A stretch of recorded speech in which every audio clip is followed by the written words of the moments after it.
Lumos, hello hello, j'espère que vous allez bien. Je suis très contente de vous retrouver aujourd'hui avec une vidéo bonus qui sera sans doute un peu plus longue que d'habitude, étant donné que j'ai décidé de lier un peu ma vidéo de mercredi, donc dans laquelle je vous présentais la construction de la chaumière au coquillage. Si vous ne l'avez pas vue, je vous la mets dans le petit i juste là.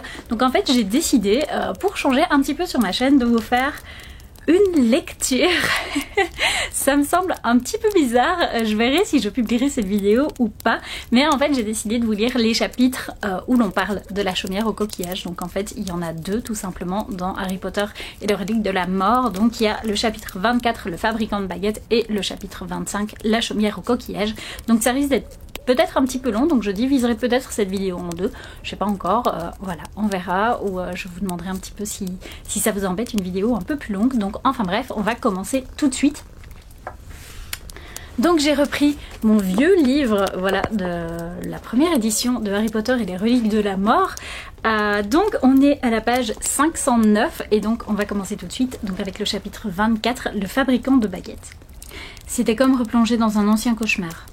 Pendant un instant, il se crut agenouillé auprès du corps de Dumbledore, au pied de la plus haute tour de Poudlard, mais en réalité, il contemplait un minuscule cadavre recroquevillé dans l'herbe, percé par le poignard d'argent de Bellatrix.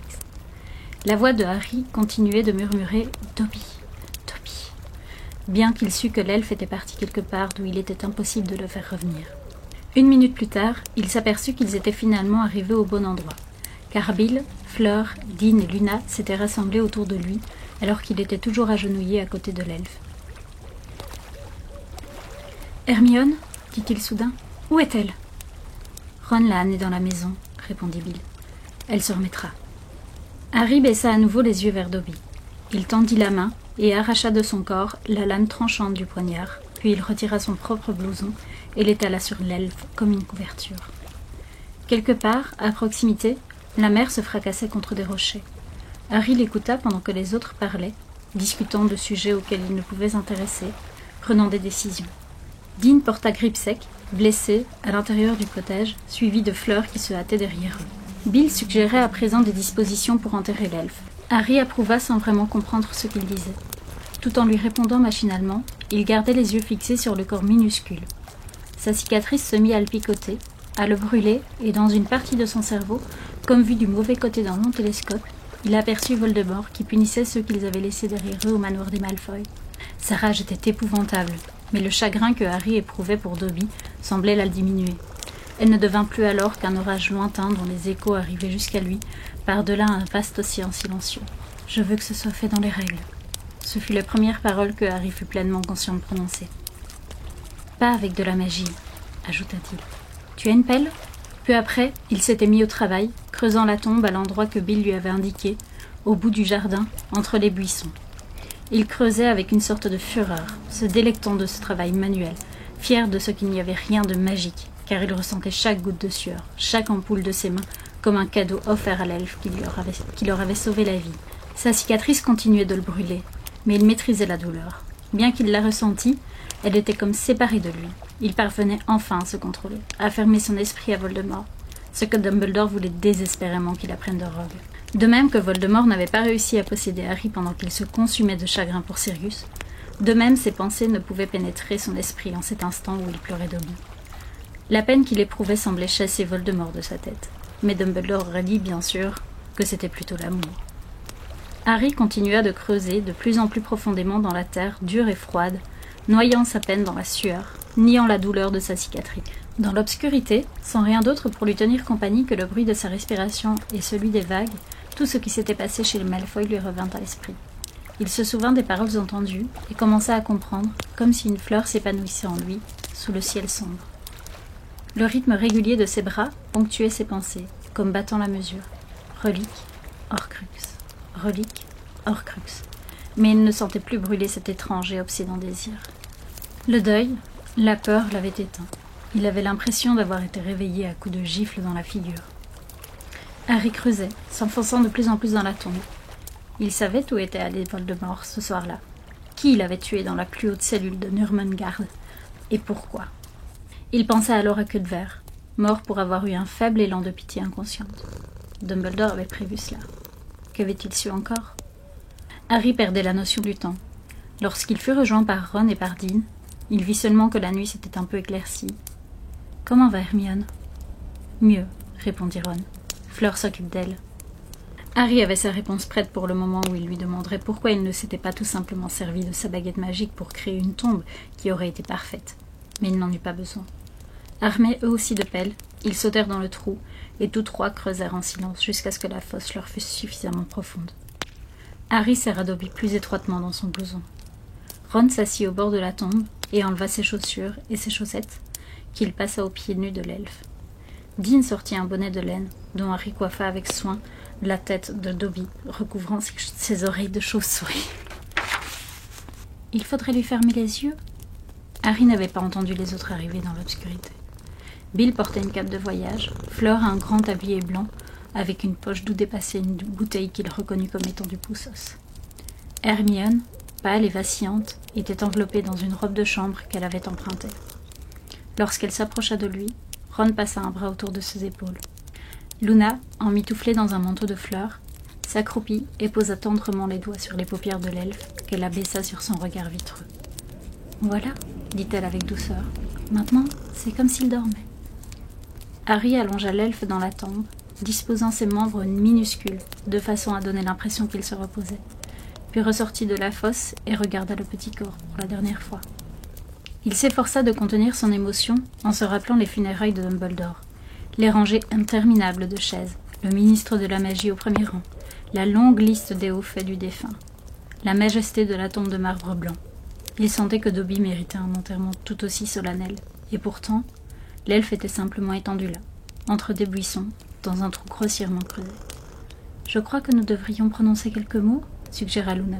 « Je vais commencer, d'accord ?» Sous les regards qui s'étaient tournés vers elle, elle s'adressa à l'elfe mort au fond de sa tombe. « Merci, Dobby, de m'avoir arraché de cette cave. Il est tellement injuste que tu aies dû mourir alors que tu étais si bon, si courageux. Je me souviendrai toujours de ce que tu as fait pour nous. J'espère que tu es heureux, à présent. » Elle se tourna vers Ron, attendant qu'il parle à son tour. Celui-ci s'éclaircit la gorge et dit d'une voix rauque « Ouais, merci Dobby. »« Merci, » marmonna Dean. « Adieu Dobby, » murmura Harry. Il fut incapable d'ajouter autre chose, mais Luna avait déjà tout dit à sa place. Bill brandit sa baguette, et le tas de terre accumulé au bord de la tombe s'éleva dans les airs, puis retomba dans la fosse, se transformant en un petit tertre rougeâtre. « Ça ne vous ennuie pas que je reste un petit moment ?» demanda Harry aux autres. Ils murmurèrent des paroles qu'il ne comprit pas et sentit qu'on lui donnait de petites tapes dans le dos. Les autres retournèrent alors vers le cottage d'un pas lourd, laissant Harry seul à côté de l'elfe. Il jeta un regard alentour. De grosses pierres blanches, polies par la mer, entouraient les massifs de fleurs. Il ramassa l'une des plus grosses et la plaça, tel un oreiller, à l'endroit où reposait à présent la tête de Dobby. Il tâtonna ensuite dans sa poche à la recherche d'une baguette. Il y en avait deux. Harry avait oublié, perdu le fil des événements. Il ne se souvenait plus, à présent, à qui avait appartenu ces baguettes. Il se rappelait vaguement les avoir arrachées des mains de quelqu'un. Il choisit la plus courte des deux, qui semblait plus accommodante entre ses doigts, et la pointa sur le roc blanc. Lentement, à mesure qu'il murmurait ses instructions, de profondes entailles apparurent à la surface de la pierre. Il savait qu'Hermione aurait pu le faire avec plus d'honnêteté, et sans doute plus vite, mais il voulait marquer lui-même l'endroit, tout comme il avait creusé lui-même la tombe. Lorsque Harry se releva, on pouvait lire sur la pierre « Sigil Dobby, elfe libre ». Il contempla son ouvrage pendant quelques secondes, puis s'éloigna, sa cicatrice le picotant encore un peu, l'esprit rempli de toutes les pensées qui lui étaient venues pendant qu'il creusait la fosse, des idées qui avaient pris forme dans l'obscurité, des idées à la fois fascinantes et terribles. Lorsqu'il entra dans le petit vestibule du cottage, ils étaient tous assis dans le living room, écoutant avec attention ce que Bill était en train de leur dire. La pièce était jolie, avec des couleurs claires et des flammes vives brûlaient dans la cheminée. Harry ne voulait pas laisser de traces de boue sur le tapis, et il resta sur le seuil, à écouter. Une chance que Ginny soit en vacances. S'il avait été à Poudlard, ils auraient pu la prendre avant que nous ayons eu le temps d'intervenir. Maintenant, nous sommes sûrs qu'elle aussi est en sécurité. Bill se retourna et vit Harry debout à l'entrée du living room. « Je les ai tous sortis du terrier, » expliqua-t-il. « Ils sont installés chez Muriel. Maintenant que les mange-morts savent que Ron est avec toi, ils vont sûrement s'en prendre à la famille. »« Non, non, ne t'excuse pas, » ajouta Bill en voyant l'expression de Harry. « Depuis des mois, papa disait que ce n'était plus qu'une question de temps. Nous sommes la plus nombreuse famille de traîtres à leur sang qui existe. Comment sont-ils protégés ? Demanda Harry. Par le sortilège de Fidelitas. Papa est le gardien du secret. Nous avons fait la même chose avec le cottage. Ici, c'est moi, le gardien. Aucun d'entre nous ne peut retourner travailler, mais pour l'instant, ce n'est pas le plus important. Quand Ollivander et Gripsec iront mieux, nous les enverrons également chez Muriel. Il n'y a pas beaucoup de place ici, mais chez elle, c'est très grand. Les jambes de Gripsec sont en train de guérir. Fleur lui a donné du poussos. On devrait pouvoir les déplacer tous les deux dans 1 heure ou... Non, l'interrompit Harry. Bill parut interloqué. J'ai besoin qu'ils restent ici tous les deux. Je dois leur parler. C'est important. Harry perçut lui-même le ton autoritaire de sa voix, la conviction, la détermination qu'il avait senti monter en lui lorsqu'il creusait la tombe de Dobby. Tout le monde le regardait, l'air déconcerté. « Je vais me laver, dit-il à Bill en regardant ses mains toujours couvertes de boue et du sang de Dobby. Après, il faudrait que je les voie. Tout de suite. » Il pénétra dans la petite cuisine et s'approcha de l'évier installé sous une fenêtre qui donnait sur la mer.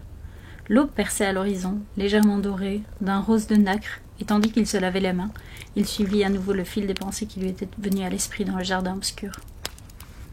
Dobby ne pourrait plus jamais leur révéler qu'il avait envoyé dans la cave. Mais Harry, lui, savait ce qu'il avait vu, un œil bleu au regard perçant qu'il avait regardé dans le fragment du miroir. Ils avaient alors reçu de l'aide. À Poudlard, une aide sera toujours apportée à ceux qui la demandent. Harry se sécha les mains, indifférent à la beauté du paysage qu'il voyait par la fenêtre et au murmure qui provenait du living-room.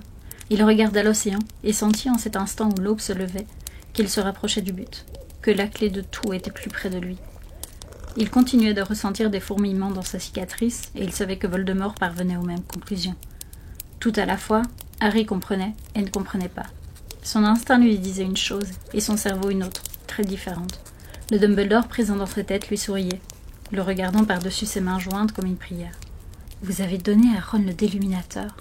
Vous aviez compris qui il était, et vous lui avez fourni le moyen de revenir. Vous aviez également compris que le faire. Vous saviez qu'il y aurait quelque part en lui une parcelle de regret.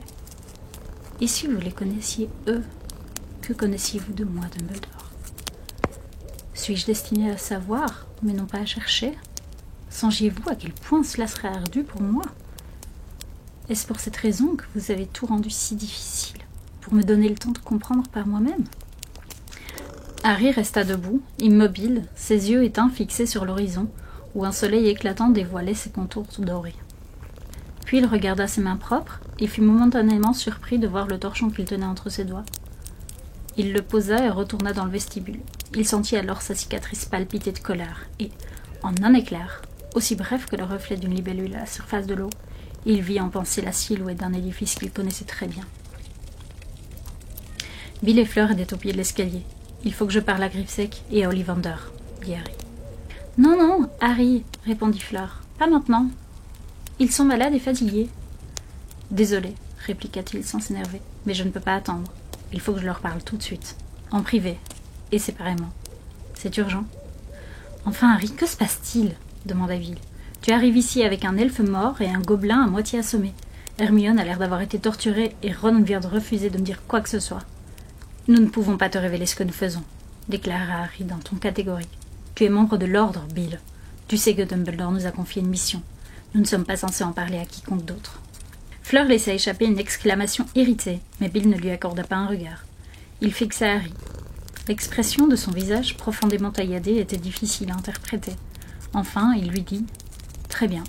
À qui veux-tu parler en premier ?» Harry hésita. Il savait ce qui était suspendu à cette décision. Le temps manquait. Le moment était venu de choisir. Horcrux ou relique. « Gripsec, » répondit Harry. « Je vais parler à Gripsec en premier. » Son cœur battait à tout rompre, comme s'il venait de courir pour sauter par-dessus un énorme obstacle. « Alors montons là-haut, » dit Bill en passant devant lui. Harry gravit plusieurs marches, puis il s'arrêta et jeta un coup d'œil derrière lui.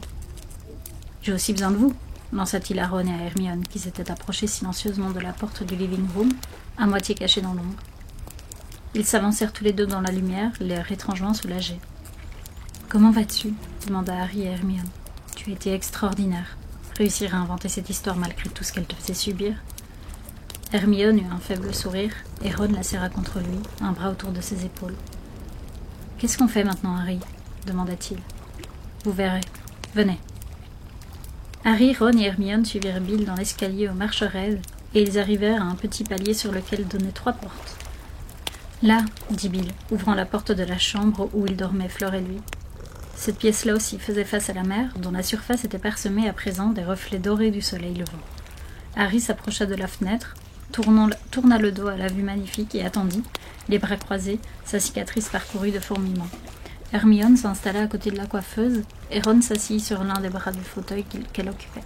Bill réapparut, portant le petit gobelin qu'il déposa précautionneusement sur le lit.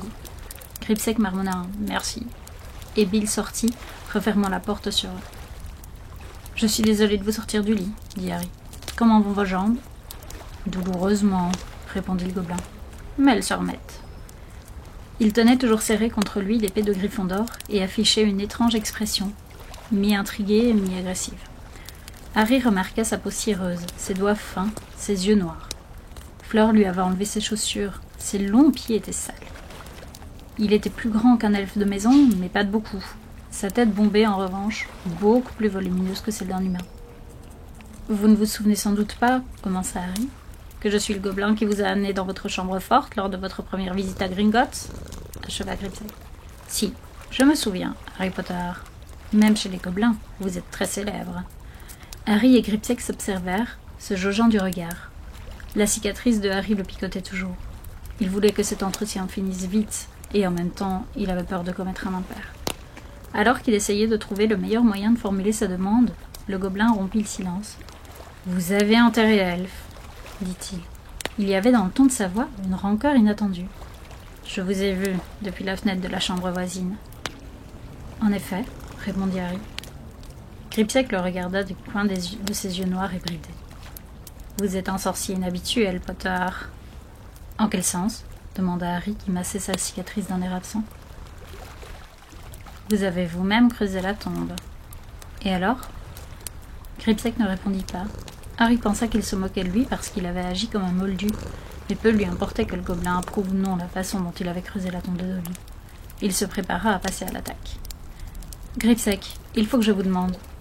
Vous avez également secouru un gobelin. »« Quoi ?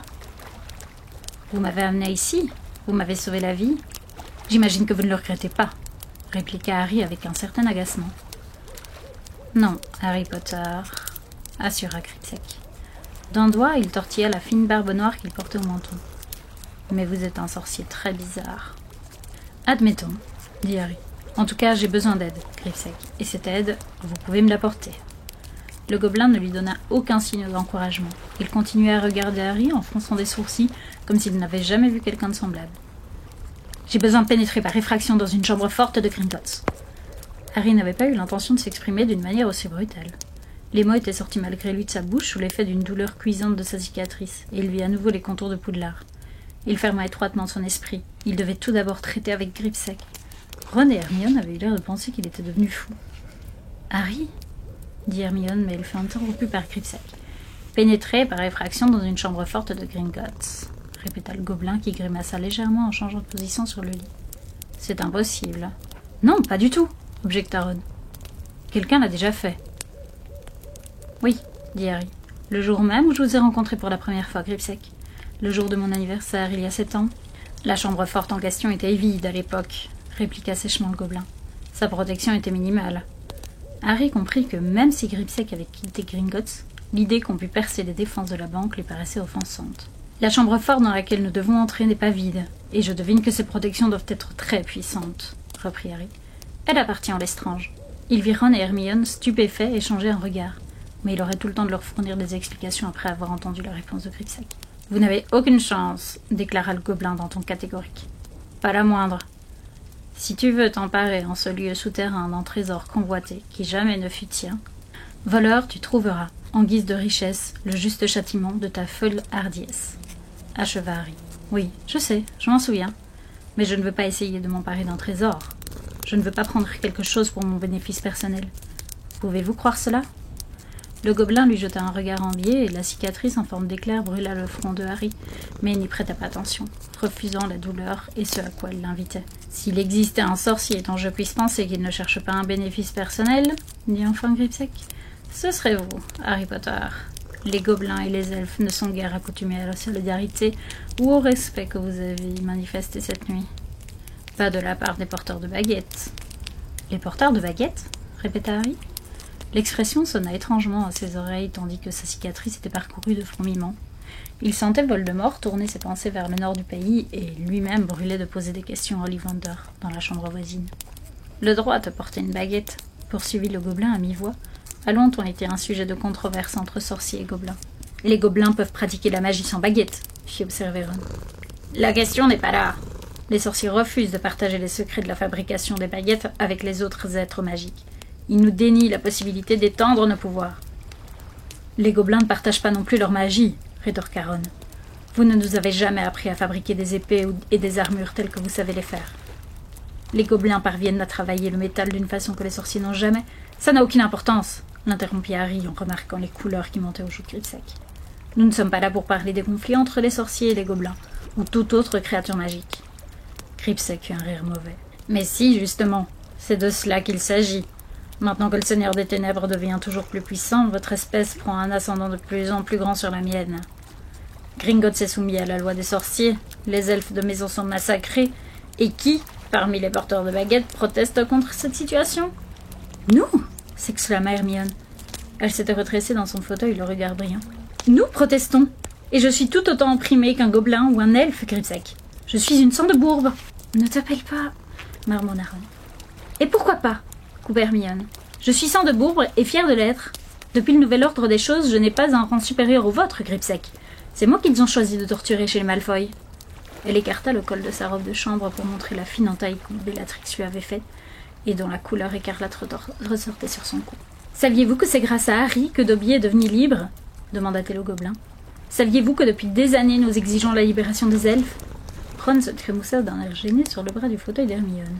« Vous ne pouvez pas souhaiter plus que nous la défaite de vous savez qui, Gripsec. » Le gobelin observa Hermione avec la même curiosité qu'il avait manifestée envers Harry. « Qu'est-ce que vous cherchez dans la chambre forte de Lestrange ?» interrogea-t-il brusquement. « L'épée qui s'y trouve est un faux. La vraie est celle-ci. » Il les regarda tous les trois successivement. « Je crois que vous le savez déjà. Vous m'avez demandé de mentir pour vous quand nous étions là-bas. »« Mais il n'y a pas que cette fausse épée dans cette chambre forte. »« Peut-être y avez-vous vu d'autres choses ?» demanda Harry. Son cœur battait plus vite que jamais. Il redoubla d'efforts pour rester indifférent aux pulsations douloureuses de sa cicatrice.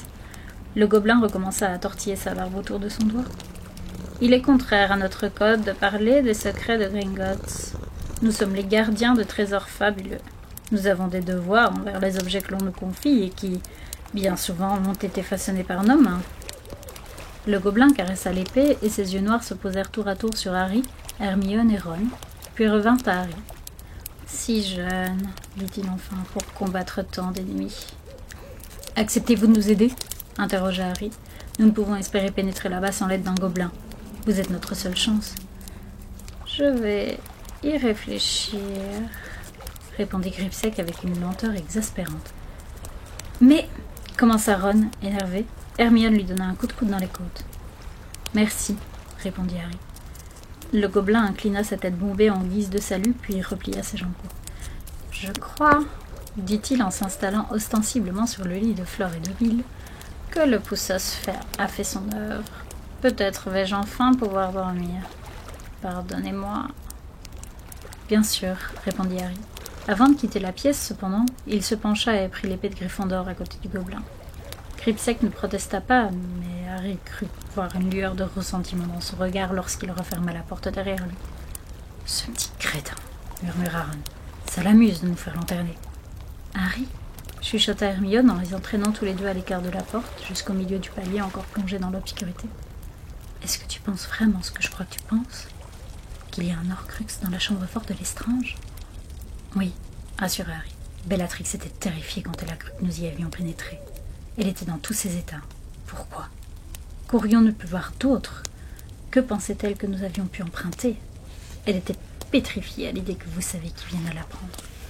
Mais je pensais que nous cherchions des endroits où vous savez qui était allé, où il avait fait quelque chose d'important, dit Ron déconcerté.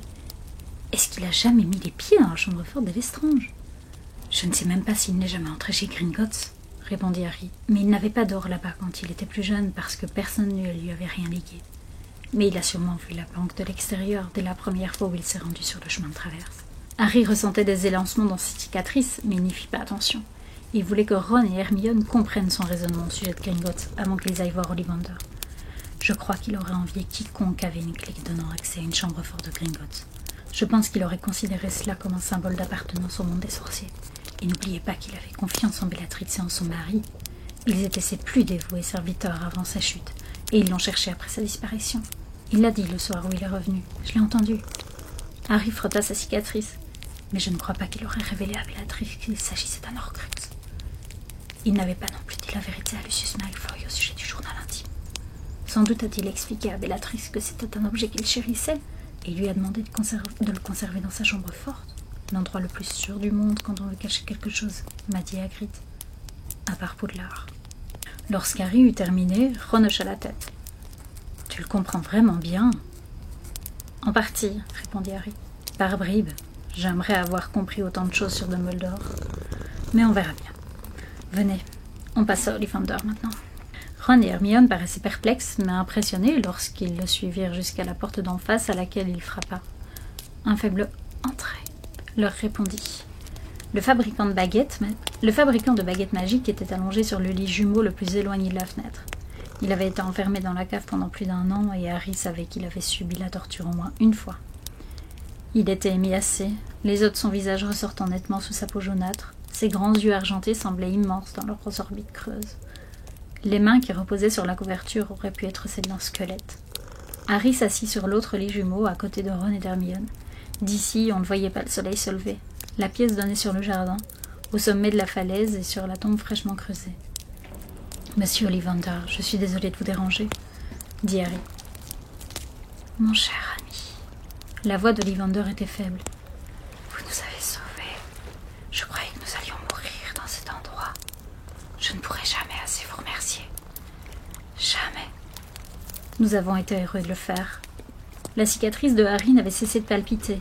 Il savait, il en était certain, qu'il leur restait tout juste assez de temps pour parvenir au but avant Voldemort, ou pour essayer de contrarier ses projets. Une bouffée de panique monta en lui, mais il avait pris sa décision en choisissant de parler d'abord à Gripsec. Affichant un calme qu'il ne ressentait pas, il fouilla dans la bourse accrochée à son cou et en sortit les 2 morceaux de sa baguette brisée. « Monsieur Ollivander, j'ai besoin d'aide. »« Tout ce que vous voudrez, tout ce que vous voudrez, » répondit le fabricant de baguettes d'une voix faible. « Pouvez-vous réparer ceci? Est-ce possible ?» Ollivander tendit une main tremblante et Harry déposa dans sa paume les 2 moitiés de la baguette encore reliées par un mince filament. « Bois de houx et plume de phénix, » dit Ollivander d'une voix chevrotante. 27 cm et demi, facile à manier, très souple. « Oui, » répondit Harry. « Pouvez-vous ?»« Non, » murmura Ollivander. « Je suis désolée, vraiment désolée. Mais je ne connais aucun moyen de réparer une baguette qui a subi de tels dégâts. » Harry s'était préparé à entendre cette réponse, mais ce fut quand même un choc. Il reprit les 2 morceaux de bois et les remit dans la bourse qu'il portait au cou. Ollivander contempla l'endroit où la baguette brisée venait de disparaître et ne détourna les yeux qu'au moment où Harry sortit de sa poche les 2 autres baguettes qu'il avait empruntées chez les Malfoy. « Pouvez-vous les identifier ?» demanda Harry. Ollivander prit la première baguette et l'approcha tout près de ses yeux usés. Il la fit rouler entre ses doigts noueux, la plia légèrement. « Bois de noyer, ventricule de dragon, » dit-il. 31 cm 8. Rigide. Cette baguette appartenait à Bellatrix Lestrange. Et celle-ci ? Ollivander l'examina également. Bois de pépine et grain de licorne. 25 cm exactement. Relativement souple. C'était la baguette de Draco Malfoy. C'était ? Répéta Harry. Elle ne l'est plus ? Peut-être que non, si vous l'avez prise. En effet, alors elle est sans doute à vous. Bien sûr, la manière de s'en emparer a une certaine importance. Beaucoup de choses dépendent également de la baguette elle-même. En général, cependant, quand une baguette a été conquise, elle change d'allégeance. Il y eut un silence qui ne laissa plus entendre que le son lointain des vagues s'écrasant contre le rivage. Vous parlez des baguettes comme si elles avaient des sentiments, remarqua Harry, comme si elles pouvaient penser par elles-mêmes. C'est la baguette qui choisit son sorcier, répondit Ollivander. Voilà au moins une notion indiscutable pour tous ceux d'entre nous qui ont étudié l'art des baguettes magiques. Mais on peut quand même utiliser une baguette qui ne vous a pas choisi, non? Fit observer Harry. Oh que oui, si vous êtes un vrai sorcier, vous pourrez toujours canaliser votre énergie à travers presque tous les instruments. Mais les meilleurs résultats sont toujours obtenus lorsqu'il existe une forte affinité entre le sorcier et sa baguette. Ces connexions sont complexes. Une attirance de départ, puis la recherche mutuelle d'une certaine expérience. La baguette apprenant du sorcier, tout comme le sorcier apprend de la baguette. Il entendait le flux et le reflux de la mer, dans un bruit régulier, mélancolique. J'ai pris cette baguette à Drago Malfoy par la force, expliqua Harry. Puis-je l'utiliser en toute sécurité? Je pense, oui. La possession des baguettes est gouvernée par des lois subtiles, mais la baguette qui a été conquise se plie généralement à la volonté de son nouveau maître. C'est donc de celle-ci que je devrais me servir, dit Ron en sortant de sa poche la baguette de queue de verre qu'il tendit à Ollivander. Bois de châtaignier et ventricule de dragon. 23 cm. Cassante. J'ai été obligée de la faire pour Peter Pettigrew peu après mon enlèvement. Oui, en effet.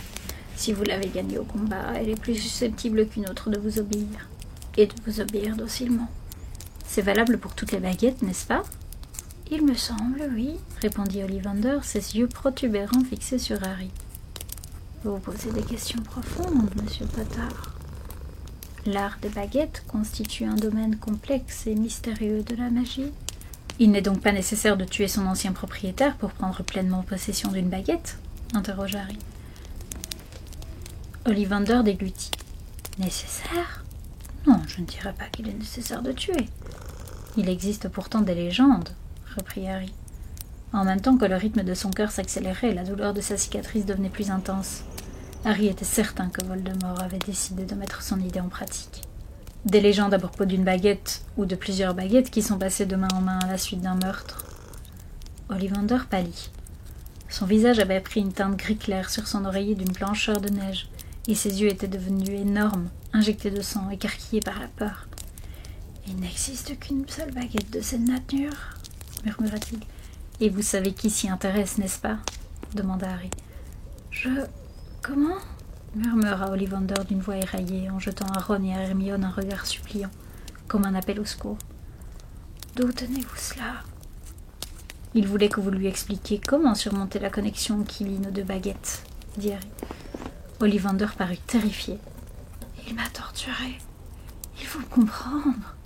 Le sortilège de Loris, je n'avais pas d'autre choix que de lui dire ce que je savais, ce que je devinais. »« Je comprends, » répondit Harry. « Vous lui avez parlé des plumes de Félix jumelles? Vous lui avez dit qu'il devrait emprunter la baguette d'un autre sorcier ?» Ollivander sembla horrifié, pétrifié par l'étendue de ce qu'Harry savait. Il acquiesça d'un lent signe de tête. « Mais ça n'a pas marché, » poursuivit Harry. « Ma baguette l'a emporté sur celle qu'on lui avait prêtée. Vous en connaissez la raison ?» Avec la même lenteur, Ollivander hocha à nouveau la tête, en signe de dénégation cette fois. « Je n'avais jamais entendu parler d'une chose pareille. Cette nuit-là, votre baguette a agi d'une manière unique. La connexion entre les cœurs semblables des deux baguettes magiques est extraordinairement rare. Mais la raison pour laquelle la vôtre a brisé celle qu'il avait empruntée, je ne la connais pas. Nous parlions de l'autre baguette, celle qui change de main par le meurtre de son propriétaire. Quand vous savez qui s'est rendu compte que ma baguette avait eu un effet étrange, il est revenu vous voir et vous a posé des questions au sujet de cette autre baguette, c'est bien cela? Comment le savez-vous? Harry ne répondit pas. Oui, murmura Ollivander. Il voulait savoir tout ce que je pouvais lui dire sur la baguette qu'on désigne sous les divers noms du bâton de la mort, baguette de la destinée, baguette de sureau. Harry jeta un regard envié à Hermione. Elle paraissait abasourdie. « Le Seigneur des Ténèbres, » continua Ollivander d'une voix étouffée, apeurée, « a toujours été satisfait de la baguette que j'avais faite pour lui. Bois d'if et plume de phénix, 33,75 cm, jusqu'à ce qu'il découvre la connexion entre les deux cœurs jumeaux. Maintenant, il en cherche une autre, plus puissante, qui sera le seul moyen de vaincre la vôtre. Mais il saura bientôt, si ce n'est déjà fait, que ma baguette est cassée et irréparable, dit Harry à mi-voix. Non, s'exclama Hermione effrayée. Il ne peut pas le savoir, Harry. Comment pourrait-il? Priori incantatum, interrompit Harry. Nous avons laissé chez les Malfoy ta baguette et la baguette de Prunelier, Hermione. S'ils les examinent avec attention en reproduisant les sortilèges qu'elles ont jetés récemment, ils verront que la tienne a brisé la mienne. Ils verront que tu as essayé en vain de la réparer. Et ils s'apercevront que, depuis ce moment, je me suis servi de la baguette de prunelli. Le peu de couleur qu'Hermione avait retrouvé depuis leur arrivée dans la maison avait quitté son visage. Ron lança à Harry un regard de reproche et dit « Ne nous inquiétons pas de ça maintenant. » Mais Monsieur Ollivander intervint. « Ce n'est pas seulement pour vous détruire, Monsieur Potter, que le Seigneur des Ténèbres cherche la baguette de Suro. Il est décidé à la posséder parce qu'il croit qu'elle le rendra véritablement invulnérable. Et ce sera le cas. Le possesseur de la baguette de Suro doit toujours craindre d'être attaqué, répondit Ollivander. Mais l'idée que le Seigneur des Ténèbres puisse disposer du bâton de la mort est, je dois l'avouer, redoutable. » Harry se rappela soudain que, lors de leur première rencontre, il n'était pas très sûr d'avoir éprouvé une grande sympathie pour M. Ollivander. Aujourd'hui encore, après qu'il ait été torturé et emprisonné par Voldemort, il semblait autant captivé qu'horrifié à la pensée que le mage noir puisse posséder cette baguette. « Vous pensez vraiment que cette baguette existe, Monsieur Ollivander ?» demanda Hermione. « Oh oui, répondit-il. Oui, il est parfaitement possible de reconstituer le parcours de la baguette à travers l'histoire. Il y a, bien sûr, des périodes, et elles sont parfois longues, pendant lesquelles elle disparaît, temporairement perdue ou cachée, mais elle revient toujours à la surface. Elle possède certaines caractéristiques que savent identifier ceux qui connaissent bien les baguettes magiques. Il existe des relations écrites, certaines obscures que moi-même et d'autres fabricants de baguettes nous faisons un devoir d'étudier. Elles ont un accent d'authenticité. Donc vous ne pensez pas que ce soit un conte de fées ou un mythe ? Demanda Hermione avec espoir. Non, répliqua Ollivander. Que le meurtre soit, ou non, nécessaire pour qu'elle puisse passer d'un propriétaire à un autre, je n'en sais rien. Son histoire est sanglante, mais cela est peut-être dû au fait qu'il s'agit d'un objet infiniment délirable qui soulève des passions chez les sorciers, d'une puissance considérable, dangereuse en de mauvaises mains. Elle représente un objet d'extraordinaire fascination pour tous ceux d'entre nous qui étudient le pouvoir des baguettes magiques. Monsieur Ollivander, reprit Harry, vous avez dit à vous savez qui que Gregorovitch était en possession de la baguette de Suro, n'est-ce pas ? Ollivander devint, si c'était possible, encore plus pâle. On aurait cru un fantôme. Il déglutit avec difficulté. « Mais comment avez-vous » ? « Peu importe comment je le sais, » répliqua Harry. Il ferma brièvement les paupières sous la brûlure de son front et, pendant quelques secondes, eut la vision de la rue principale de Préolard, où il faisait encore nuit car elle était située beaucoup plus au nord. « Vous avez dit à vous savez qui que Gregorovitch possédait la baguette ?»« C'était une rumeur, » murmura Ollivander. « Une rumeur qui circulait il y a des années, bien avant votre naissance. Je crois que c'est Gregorovitch lui-même qui a commencé à la répandre. Vous comprenez combien il pouvait être bénéfique pour ses affaires de laisser entendre qu'il étudiait et reproduisait les qualités de la baguette de Suro. »« Oui, je comprends, » dit Harry. Il se leva. « Monsieur Ollivander, encore une dernière chose, ensuite nous vous laisserons vous reposer. Que savez-vous des reliques de la mort ?»« Les quoi ?» s'étonna le fabricant de baguettes, visiblement décontenancé. « Les reliques de la mort. »« J'ai bien peur de ne pas savoir de quoi vous parlez. Est-ce qu'il s'agit de quelque chose qui a un rapport avec les baguettes magiques ?» Harry scruta le visage aux joues creuses et fut convaincu que Ollivander ne jouait pas la comédie. Il ignorait tout des reliques. « Merci, » dit Harry. « Merci beaucoup. Nous vous laissons tranquilles maintenant. » Ollivander avait l'air accablé. « Il me torturait. Le sortilège dolorise. Vous n'avez aucune idée. » « Si, » répliqua Harry. « Je sais très bien. Reposez-vous, s'il vous plaît. Merci pour tout ce que vous m'avez dit. » Il descendit l'escalier, suivi de Ron et d'Hermione. Il aperçut Bill, Fleur, Luna et Dean, assis autour de la table de la cuisine, devant des tasses de thé. Tous levèrent les yeux vers lui lorsqu'il passa devant l'encadrement de la porte, mais il leur adressa à peine un signe de tête et poursuivit son chemin dans le jardin. Ron et Hermione, toujours sur ses talons. Le tertre rougeâtre qui recouvrait le corps de Dobby se trouvait un peu plus loin, et Harry retourna devant la tombe tandis que, dans sa tête, la douleur devenait de plus en plus intense.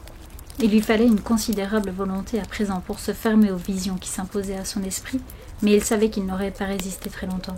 Il céderait bientôt car il avait besoin de savoir si sa théorie était exacte. Il n'avait plus qu'un dernier et bref effort à faire, le temps de donner des explications à Ron et à Hermione. Gregorovitch possédait la baguette de Suro il y a très longtemps, dit-il. J'ai vu vous savez qui essayer de le retrouver. Lorsqu'il y est parvenu, il s'est aperçu que Grigorovitch ne l'avait plus. Elle lui avait été volée par Grindelwald. Comment Grindelwald avait-il découvert qu'elle était chez lui, je n'en sais rien. Mais si Grigorovitch avait été assez stupide pour en répandre la rumeur, ça n'a pas dû être aussi difficile. Voldemort était arrivé à Poudlard. Harry le voyait, debout devant le portail. Il voyait aussi une lampe approcher en se balançant dans l'obscurité qui précédait l'aube. Grindelwald s'est servi de la baguette de Suro pour accéder à la puissance. Et quand il est parvenu au sommet du pouvoir, Dumbledore a compris que lui seul avait la force de l'arrêter. Il s'est alors battu en duel contre Grindelwald. Il l'a vaincu, et il a lui-même pris la baguette de Suro.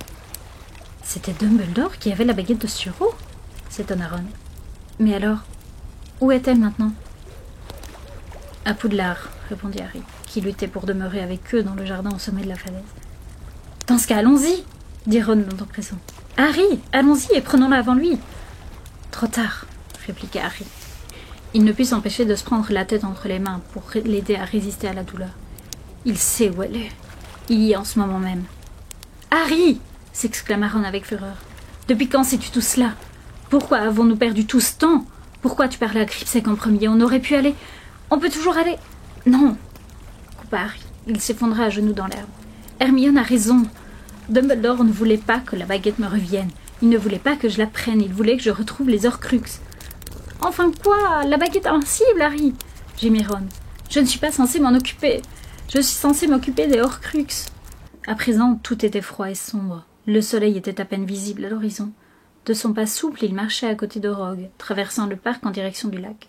« Je te rejoindrai bientôt au château, » dit-il de sa voix aiguë et glacée. « Laisse-moi maintenant. » Rogue s'inclina et repartit le long du chemin, sa cape noire flottant derrière lui. Harry avançait lentement, attendant que sa silhouette ait disparu. Il ne fallait pas que Rogue, ou quiconque d'autre d'ailleurs, voie où il allait. Mais il n'y avait aucune lumière aux fenêtres du château et de toute façon, il pouvait se cacher. En un instant, il jeta sur lui un sortilège de désillusion qui le dissimula même à ses propres yeux. Il continua à marcher le long du lac, contemplant les contours du château bien-aimé. Son premier royaume, le seul droit acquis à sa naissance, elle était là, au bord du lac, se reflétant dans les eaux sombres, la tombe de marbre blanc, tache superflue dans le paysage familier. Il éprouva à nouveau un accès d'euphorie contrôlée, cette détermination grisante à détruire. Il leva la vieille baguette en bois d'if. Que ce soit là le dernier acte d'importance qu'elle accomplirait lui paraissait particulièrement approprié. La tombe se fendit en deux et s'ouvrit sur toute la longueur. La silhouette enveloppée d'un suaire était aussi longue et mince que de son vivant. Il leva à nouveau la baguette. Le linceul se détacha.